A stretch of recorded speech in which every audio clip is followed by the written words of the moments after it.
Selamat pagi. Sebelumnya, kami merupakan salah satu kelompok dari kelas C mata kuliah RPL. Di sini kami akan menjelaskan mengenai tugas besar yang telah kami kerjakan. Berikut akan saya tampilkan slide PPT-nya.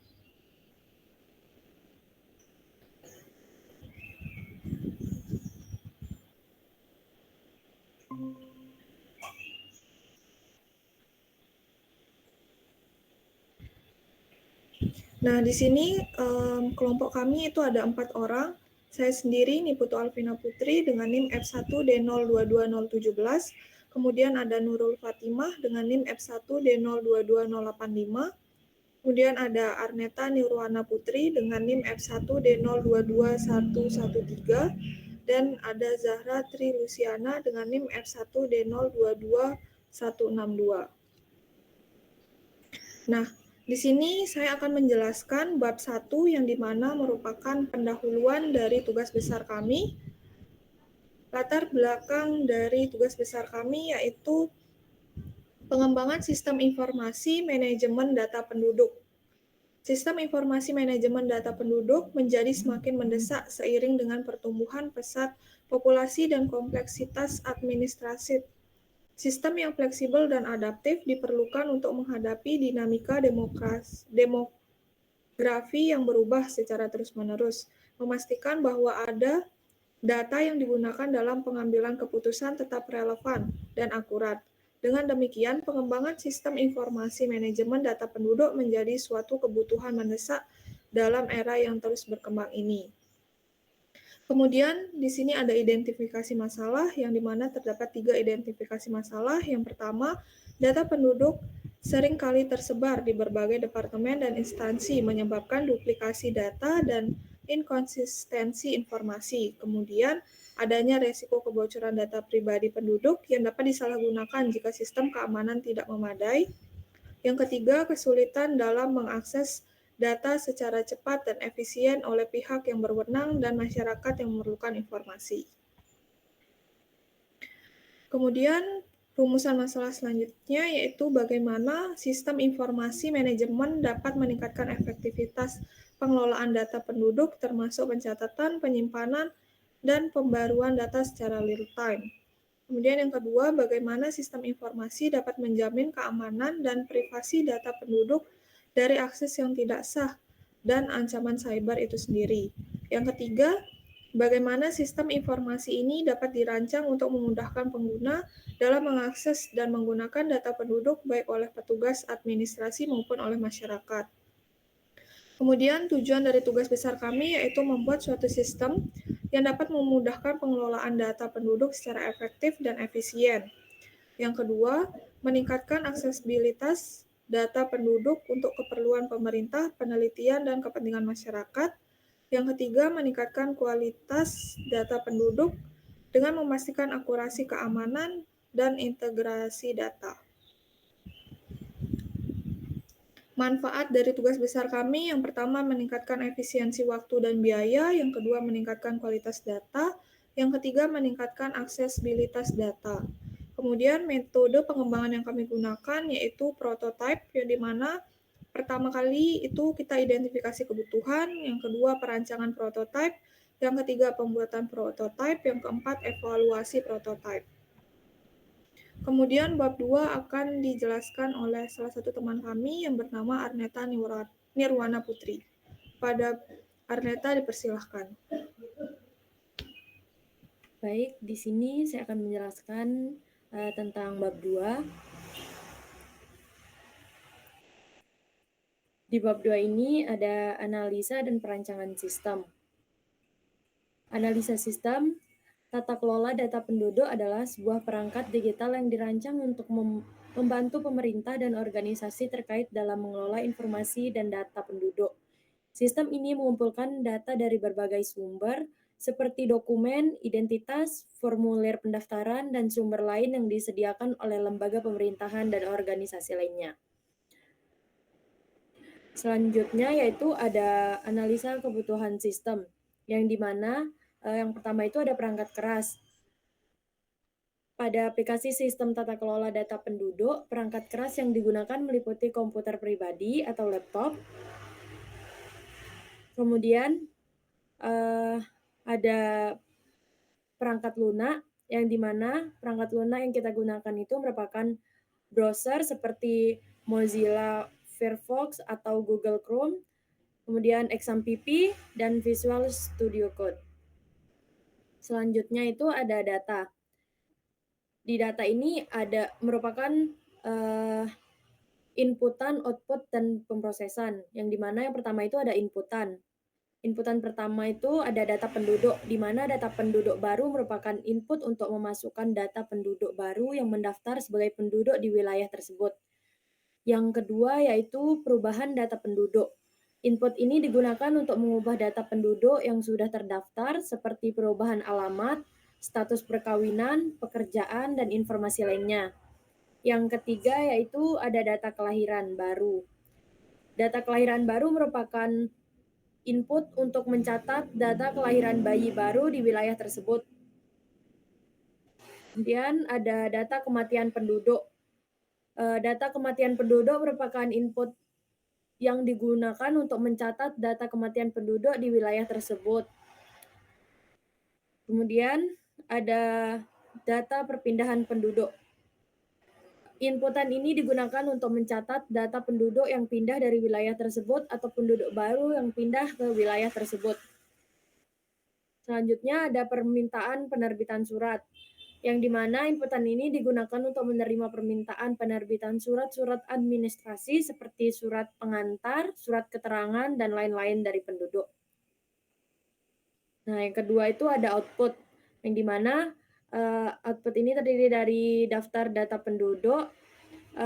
Output ini menampilkan daftar lengkap penduduk beserta data-data seperti NIK, nama, tanggal lahir, alamat, status, dan informasi lain yang relevan. Yang kedua yaitu ada daftar kelahiran baru. Output ini menampilkan daftar kelahiran baru yang tercatat di wilayah tersebut, meliputi nama bayi, tanggal lahir, dan data orang tua. Yang ketiga, ada daftar kematian penduduk. Output ini menampilkan daftar penduduk yang meninggal, meliputi nama, tanggal kematian, dan penyebab kematian. Kemudian ada daftar perpindahan penduduk. Ini menampilkan daftar penduduk yang pindah atau penduduk baru yang pindah ke wilayah tersebut, yang meliputi nama, alamat baru, tanggal pindah, dan alasan pindah. Kemudian ada surat-surat administrasi, yang dimana surat-surat administrasi ini merupakan output berupa surat-surat administrasi yang diterbitkan seperti surat pengantar, surat keterangan kelahiran, surat keterangan kematian, surat keterangan pindah, surat keterangan domisili, dan surat keterangan usaha. Kemudian ada laporan dan statistika kependudukan, di mana outputnya merupakan laporan dari statistik kependudukan di wilayah tersebut, seperti jumlah penduduk, laju pertumbuhan penduduk, persebaran usia penduduk, dan informasi statik lainnya yang relevan. Pendudukan di wilayah tersebut, seperti jumlah penduduk, laju pertumbuhan penduduk, persebaran usia penduduk, dan informasi statik lainnya yang relevan.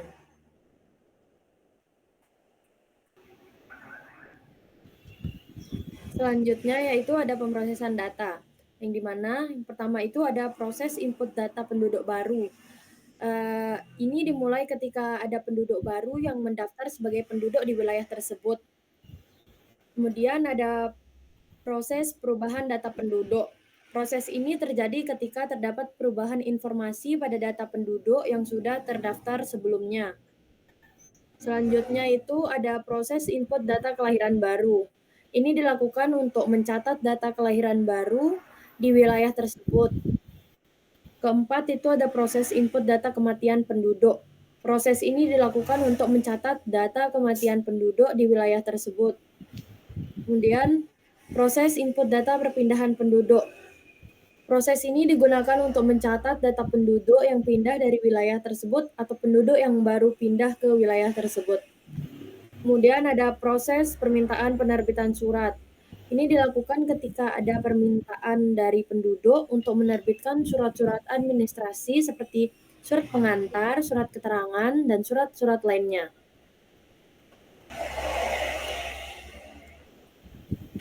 Kemudian ada fitur yang dimana fitur-fitur ini dibagi menjadi admin, sekretaris desa, dan kepala desa. Yang pertama itu ada admin. Admin ini pertama itu dia akan login ke sistem. Admin harus memasuki nama pengguna dan kata sandi yang benar untuk mendapatkan akses ke sistem. Yang kedua ada melihat beranda. Admin dapat melihat halaman utama setelah login yang biasanya menampilkan ringkasan informasi penting dan akses cepat ke fitur utamanya. Yang ketiga itu ada melihat dashboard, yang di mana admin dapat mengakses dashboard yang menampilkan statistik dan grafik tentang data penduduk, kelahiran, kematian, perpindahan, dan surat-surat administrasi lainnya. Kemudian yang keempat ada melihat dan mencari informasi data penduduk. Admin dapat melihat daftar penduduk dan menggunakan fitur pencarian untuk menemukan informasi spesifik tentang penduduk tertentu. Kemudian ada mengelola data penduduk, yang di mana admin dapat menambahkan, mengedit, atau menghapus data penduduk, serta memperbarui informasi yang ada. Kemudian yang keenam itu melihat dan mencari informasi data kelahiran. Admin dapat melihat data kelahiran baru dan menggunakan fitur pencarian untuk menemukan informasi spesifik tentang kelahiran tertentu. Kemudian yang ketujuh, mengelola data kelahiran, yang di mana admin dapat menambahkan, mengedit, atau menghapus data kelahiran, serta memperbarui informasi yang ada. Kemudian yang ke-8 yaitu melihat dan mencari informasi data pindah. Admin dapat melihat data perpindahan penduduk dan menggunakan fitur pencarian untuk menemukan informasi spesifik tentang perpindahan tertentu. Kemudian yang ke-9 yaitu mengelola data pindah. Admin dapat menambahkan, mengedit, atau menghapus data perpindahan serta memperbarui informasi yang sudah ada. Kemudian yang ke-10, admin dapat melihat dan mencari informasi surat, yang di mana admin tersebut dapat melihat daftar surat administrasi yang telah diterbitkan dan menggunakan fitur pencarian untuk menemukan informasi spesifik tentang surat tertentu. Kemudian yang ke-11 itu mengelola surat, yang ke-12 itu mencetak surat, yang ke-13 itu melihat dan mencari informasi pengaturan, kemudian yang ke-14 mengubah pengaturan, yang ke-15 itu logout dari sistem. Setelah admin selesai melakukan tugasnya, admin itu dapat mengakhiri sesi yang mereka lakukan. Kemudian ada sekretaris desa. Sekretaris desa di sini dapat melakukan beberapa langkah. Yang pertama yaitu login ke sistem, yang kedua melihat beranda pastinya, yang ketiga melihat dan mencari informasi data penduduk, yang keempat melihat dan mencari data kelahiran, yang kelima melihat dan mencari informasi data pindah, yang terakhir logout dari sistem, sama seperti admin sebelumnya. Kemudian yang ketiga itu kepala desa. Kepala desa memiliki beberapa tugas. Yang pertama login ke sistem, yang kedua melihat beranda sama seperti user lainnya, yang ketiga itu melihat dan mencari informasi data penduduk sama seperti admin, yang dimana kepala desa dapat melihat daftar penduduk dan menggunakan fitur pencarian untuk menemukan informasi spesifik tentang penduduk tertentu, yang terakhir logout dari sistem. Kepala desa dapat keluar dari sistem dengan aman untuk mengakhiri sesi mereka. Selanjutnya di sini bab 3 yang mana berisi desain. Terdapat pertama itu ada use case diagram dan juga ERD. Use case diagram, yang kami buat merupakan menggambarkan tugas dari setiap aktor yang akan dilakukan dalam sistem. Dalam sistem informasi ini terdapat 3 aktor yang berperan, yaitu administrator, sekretaris desa, dan kepala desa. Dalam sistem ini, aktor yang berperan sebagai pemimpin desa dapat login ke sistem sebagai pemimpin dari sistem informasi tersebut dan mengakses halaman beranda. Setelah login, kepala desa dapat melihat daftar penduduk desa tersebut. Kepala desa juga dapat melakukan penelusuran terkait data kependudukan di sistem. Aktor yang berperan sebagai sekretaris desa kemudian dapat login untuk mengakses sistem informasi dan mengakses halaman beranda. Sekretaris desa dapat melihat dan mencari data tentang warga desa Sekretaris desa juga dapat melihat dan mencari data kelahiran yang tercatat di sistem. Selain itu, petugas desa juga dapat melihat daftar warga yang keluar dari desa dan melakukan penelusuran terkait data yang telah melakukan imigrasi. Aktor berperan sebagai manajemen administrasi dapat terhubung untuk mengakses sistem informasi dan mengakses halaman beranda. Sama seperti sekretaris desa, kepala desa, pengelola juga dapat melihat data jumlah penduduk, kelahiran penduduk yang direlokasi, serta mencari data di sistem atas data tersebut. Selain itu, administrasi juga dapat melihat dan mencari data terkait surat administrasi lainnya. Administrator dapat mencetak surat yang disimpan dalam sistem. Administrator juga mempunyai izin dan akses untuk mengelola data kependudukan, data kelahiran, data perpindahan, data penduduk, dan data surat. Dengan izin pengelolaan data, administrator dapat menambahkan data ke daftar, menghapus data yang ada dari daftar, dan membuat perubahan yang ada. Administrator kemudian juga dapat melihat data pengaturan sistem dan melakukan perubahan data pengaturan yang ada. Kemudian di sini juga ada ERD atau Entity Relationship Diagram yang menggambarkan bagaimana kerja sistem itu sendiri. Yang pertama itu ada entitas utama dari atributnya berupa user, administrator, sekretaris, dan kepala desa. Yang pertama itu user itu ada beberapa atributnya, antara lain ID, nama, dan lainnya.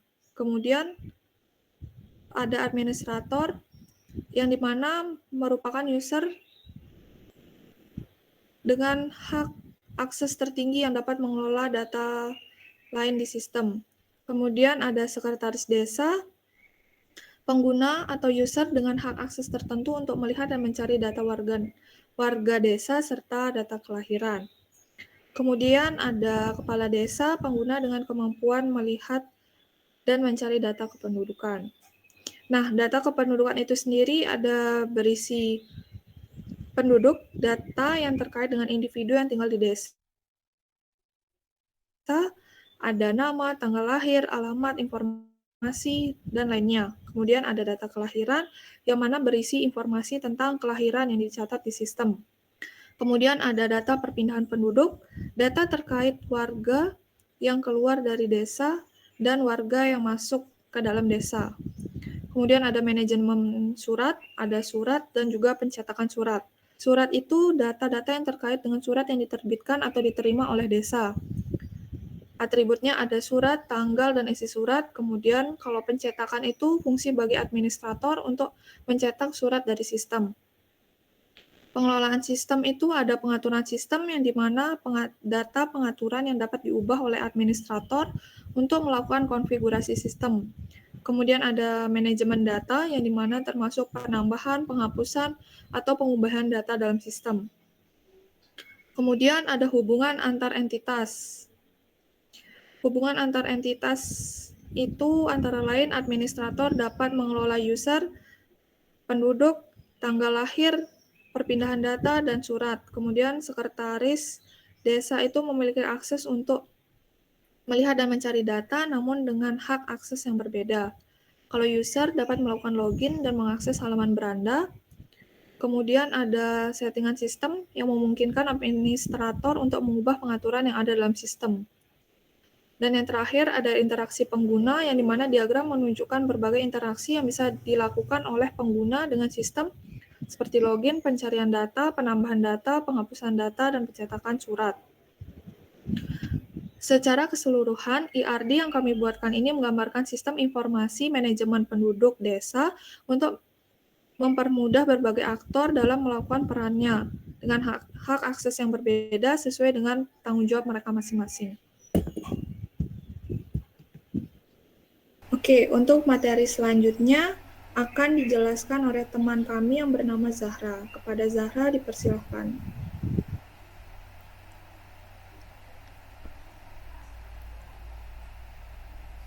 Baik, selanjutnya ada tabel basis data, di mana sistem kami memiliki total 23 tabel basis data. Di sini kami tampilkan dua contoh tabelnya, yaitu tabel pertama ada batal pindah dengan atribut ID batal pindah, ID pejabat, NIK, alamat batal pindah, dan tanggal batal pindah.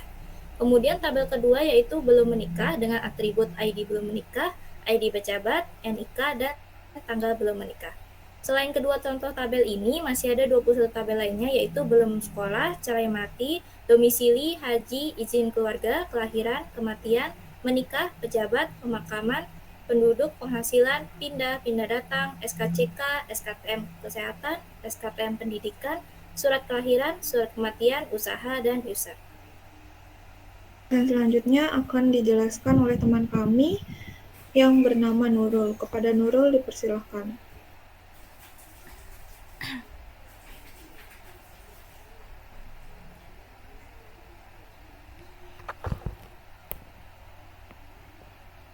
Baik, di sini ada kelas diagram, di mana diagram ini berisi beberapa kelas utama seperti login, logout, penduduk, surat, pengaturan, beranda, dashboard, keluhan, pindah, dan lain-lain. Pada setiap kelas tersebut memiliki atribut dan metode yang saling terkait. Di sini ada kelas login dan logout yang mana menangani proses autentikasi pengguna. Kelas login memiliki metode untuk memverifikasi username dan password, sedangkan logout mengelola proses keluar dari sistem. Terdapat kelas penduduk juga, yang mana kelas ini adalah inti yang menyimpan informasi tentang penduduk seperti nama, NIK, alamat, dan lain-lain. Terdapat kelas yang berkaitan juga dengan kelas penduduk tersebut seperti kelas M pernikahan, M kerja, M kelahiran, M kematian, dan lain-lain yang menangani data spesifik terkait kelas penduduk. Selanjutnya ada kelas surat yang mengelola berbagai jenis surat seperti surat pindah, surat keterangan lahir, surat kematian, dan surat lainnya.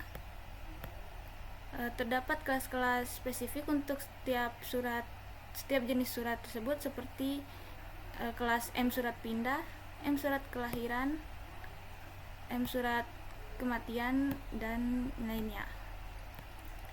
Kemudian ada kelas pengaturan, yang mana kelas tersebut mengelola konfigurasi dan pengaturan sistem. Selanjutnya ada kelas beranda dan dashboard. Kelas beranda dan dashboard tersebut mengelola tampilan awal setelah pengguna berhasil login. Kemudian menyediakan akses cepat ke berbagai fungsi dan informasi penting. Kemudian ada kelas keluhan yang mengelola data keluhan yang diajukan oleh penduduk. Kelas pindah menangani informasi terkait perpindahan penduduk dari satu tempat ke tempat yang lain.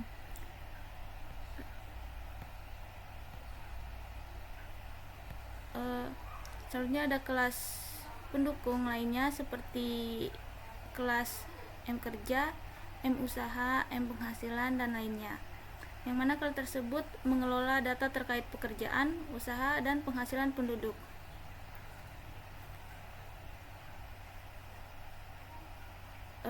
Terdapat berbagai hubungan atau relasi antar kelas yang menunjukkan bagaimana data dan fungsionalitas terdistribusi dalam sistemnya. Contohnya mlogin yang berhubungan dengan login untuk memverifikasi pengguna. M kelahiran berhubungan dengan penduduk untuk mencatat data kelahiran, dan sebagainya. Selanjutnya ada objek diagram, yang dimana pada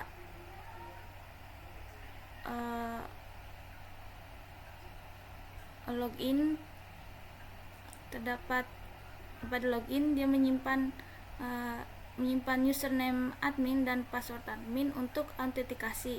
Kemudian pada logoutnya mengelola proses logout pengguna. Kemudian pada objek penduduk dia menyimpan informasi individu seperti NIK, nama, tempat, dan tanggal lahir, dan tanggal lahir, tempat dan tanggal lahir, alamat, agama, status pekerjaan, dan status perkawinan. Kemudian pada objek keluhan, dia menyimpan detail keluhan dari penduduk, termasuk ID keluhan, nama, tanggal, judul, deskripsi, dan status keluhan. Selanjutnya ada objek pengaturan, yang mana dia menyimpan informasi pengaturan sistem seperti nama pejabat, NIP, jabatan, dan status. Kemudian objek pindah, dia menyimpan informasi terkait perpindahan penduduk, termasuk nomor KK, nama, NIK, alamat tujuan, alasan pindah, dan status pindah. Selanjutnya ada objek surat, dia menyimpan informasi surat-surat terkait penduduk seperti surat pindah, surat keterangan lahir, dan surat keterangan matian dengan detail seperti nomor surat, tanggal surat, jenis surat, dan isi surat. Kemudian ada objek beranda dan dashboard, yang mana beranda dan dashboard menyediakan akses awal dan informasi setelah penggunanya login. Kemudian terdapat objek-objek lainnya seperti M usaha, M pindah, M kematian, M belum menikah, M domisili, M kelahiran, M login, M menikah, M penduduk, M pengaturan, dan lain sebagainya, yang menyimpan data spesifik yang berkaitan dengan aspek-aspek tertentu dari penduduk atau proses administratif. Selanjutnya ada objek CL controller, CL models, dan CL views yang mengatur alur kerja aplikasi tersebut, aplikasi antarmuka dari pengguna, logic controllers, dan modelsnya.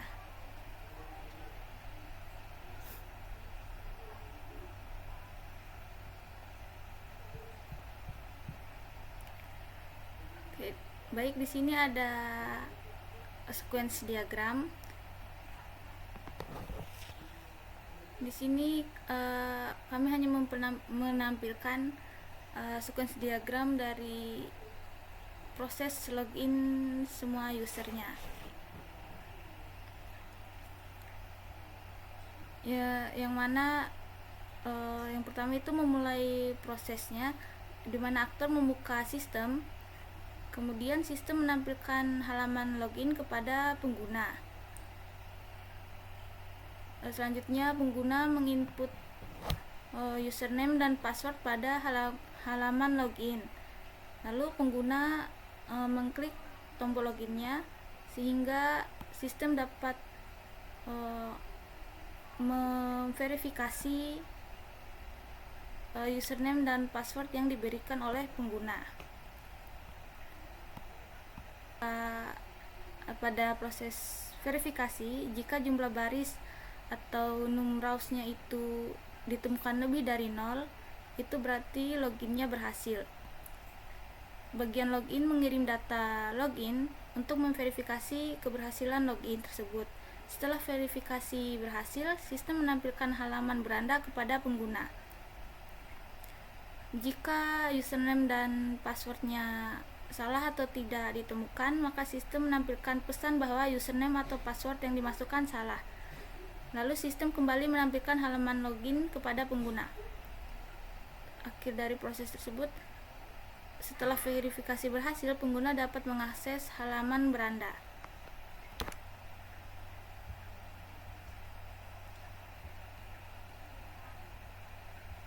Selanjutnya akan dijelaskan oleh teman kami yang bernama Zahra. Kepada Zahra dipersilakan.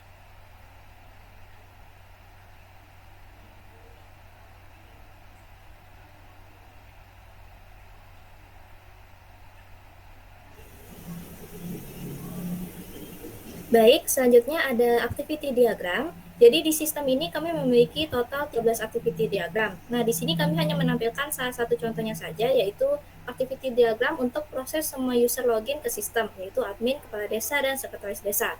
Nah, pertama user membuka sistem, kemudian user dapat melihat halaman beranda login. Selanjutnya user dapat memasukkan username dan password yang dimiliki, lalu mengklik tombol loginnya. Nah, kemudian inputan tersebut akan diverifikasi atau diperiksa, di mana jika username atau password ada yang salah atau invalid, maka sistem akan menolak proses login tersebut, sehingga user harus memasukkan kembali username dan passwordnya.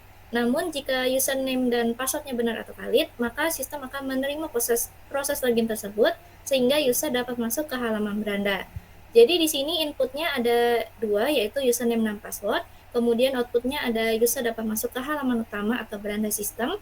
Kemudian constraint and rule-nya yaitu sistem akan menolak jika username atau password yang dimasukkan invalid, dan sistem akan menerima jika username atau password yang dimasukkan valid. Selanjutnya ada desain interface. Nah, di sini kami hanya menampilkan 4 contoh saja. Yang pertama ada halaman login untuk semua user, di mana ada nama sistemnya, yaitu Sistem Pengelolaan Data Penduduk Desa Warung Bambu, dan juga ada logo desanya. Kemudian, user dapat memasukkan username dan password yang valid, lalu mengklik tombol login untuk masuk ke sistem. Kemudian, gambar kedua ada tampilan menu data penduduk untuk user kepala desa, di mana dapat dilihat di sebelah kiri ada 3 menu yang dapat diakses, yaitu beranda, data penduduk, dan logout. Nah, di menu data penduduk ini, kepala desa hanya bisa melihat daftar dan detail data penduduk desa, serta mencari data yang diinginkan. Selanjutnya, gambar ketiga. Nah, di sini ada tampilan menu data penduduk untuk user sekretaris desa, di mana dapat dilihat di sebelah kiri ada 5 menu yang dapat diakses, yaitu beranda, data penduduk, data kelahiran, data pindah, dan logout. Sama seperti kepala desa, di menu data-data ini, sekretaris desa hanya bisa melihat daftar dan detail data, serta mencari data yang diinginkan. Selanjutnya, gambar terakhir ada tampilan menu data penduduk untuk user admin, di mana dapat dilihat di sebelah kiri ada 8 menu utama yang dapat diakses, yaitu dashboard, beranda, data penduduk, data kelahiran, data pindah, layanan surat, pengaturan, dan logout. Berbeda dengan dua user lainnya, admin ini dapat melihat, mencari, serta mengelola data-data ini, seperti menambah data baru, mengedit, dan menghapusnya.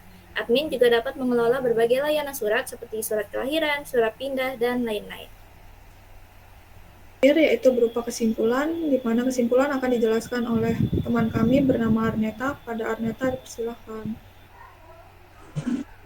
Baik, kesimpulannya yaitu ada sistem informasi manajemen data penduduk dibuat untuk membantu pemerintah dan organisasi terkait dalam mengelola informasi dan data penduduk secara efektif dan efisien.